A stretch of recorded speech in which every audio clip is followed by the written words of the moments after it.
Hi friends, welcome to 100 days mini vlog challenge. நம்ம போன வீடியோவோட கண்டினியூட்டி தான் இந்த வீடியோவில் பார்க்க போகிறோம்.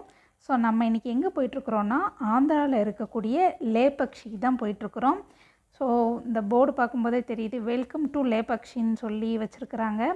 அந்த லேபக்ஷி ஜடாயுவோட ஸ்டாச்சு வந்து இந்த இருக்குது பாருங்கள். நம்ம இந்த ஊர் என்ட்ராகும் போதே இந்த ஸ்டாச்சு சைடில் இருக்குது. நம்ம வீடியோ யாராவது புதுசாக பார்த்துட்ருக்கீங்கன்னா சேனலை சப்ஸ்கிரைப் பண்ணிக்கோங்க, நம்ம பேஜை ஃபாலோ பண்ணிக்கோங்க. அப்போ தான் நான் போடக்கூடிய வீடியோ உடனே அப்டேட் வரும். ஸோ நம்ம இப்போ உள்ளே வந்துட்டோம். நம்ம பார்த்து அந்த ஜடாயு ஸ்டாச்சுலேருந்தும் கொஞ்சம் தூரம் நம்ம உள்ளே வர வேண்டியதாக இருக்குது கோவிலுக்கு. இந்த கோவிலை பற்றி ஏகப்பட்ட கதை சொல்கிறாங்க, ஆனால் அதெல்லாம் புராண காலத்தில் நடந்த விஷயந்தான். ஸோ இதுதான் கோவிலோட என்ட்ரன்ஸு. இப்போ நம்ம உள்ளே போயிட்டுருக்குறோம். உள்ளே போயிட்டு கோவிலில் எந்த இடத்துலலாம் பெர்மிஷன் கொடுக்குறாங்க அப்படின்னு தெரியல. நான் முடிஞ்ச அளவுக்கு எல்லாத்தையுமே கவர் பண்ண ட்ரை பண்ணுறேன். இது வந்து நாகம் கொடை பிடிச்ச மாதிரி சிவன் உள்ளே இருக்குது. இந்த பாறையோடைய லெஃப்ட் சைடில் விநாயகர் இருக்குது. இது எல்லாமே ஒரே பாறையில் அமைஞ்சிருக்கு. ஸோ பார்க்கறதுக்கே ரொம்ப நல்லா இருந்தது. அதுக்கப்புறம் இங்கே உள்ள சிற்பங்கள் ஒவ்வொரு டீட்டெயில்ஸும் ரொம்ப மைனூட்டாக செதுக்கியிருந்தாங்க. அந்த சிற்பங்களை பார்க்கவே அவ்வளோ அழகாக இருந்தது.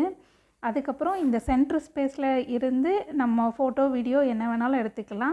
நம்ம பாப்புக்குட்டியை தான் ஃபோட்டோ எடுத்துகிட்ருக்காங்க அவங்க அப்பா.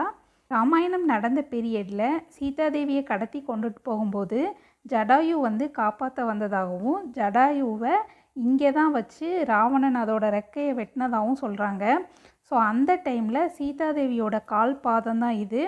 கால் வைக்கும்போது இதிலேருந்து தண்ணி ஊறிட்டு இருந்தது. ராமர் வர வரைக்கும் நீ தகவல் சொல்கிறதுக்கு உயிரோடு இரு, இந்த தண்ணியை குடிச்சு அப்படின்னு சொல்லி சீதாதேவி கால் வச்சதாக சொல்லப்படுது. அதுக்கு பக்கத்துலேயே ஆஞ்சநேயர் சிலை ஒன்று இருக்குது. மட்டும் இல்லை, இந்த கோவிலோட ரிலேட்டடாக ஏகப்பட்ட ஸ்டோரி சொல்கிறாங்க.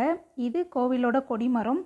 அதுக்கப்புறம் இந்த ரீல்ஸ்லலாம் பார்த்துருப்பீங்கல்ல, தூண் வந்து பேஸ் இல்லாமல் இருக்குது, ஷால் விட்டால் வெளியே வரும் அப்படின்ட்டு, அந்த இடம்தான் இது. ஸோ ஷால் விட்டு செக் பண்ணிகிட்ருக்காங்க. ஆக்சுவலி எனக்கு அங்கே போனதுக்கப்புறம் தான் இந்த கோவிலில் தான் இந்த மாதிரி நடக்குன்ற விஷயமே தெரிஞ்சுது. கைஸ், வீடியோ பிடிச்சிருந்தா வீடியோக்கு ஒரு லைக் கொடுங்க. இன்னொரு வீடியோவில் பார்க்கலாம். டாட்டா பாய்.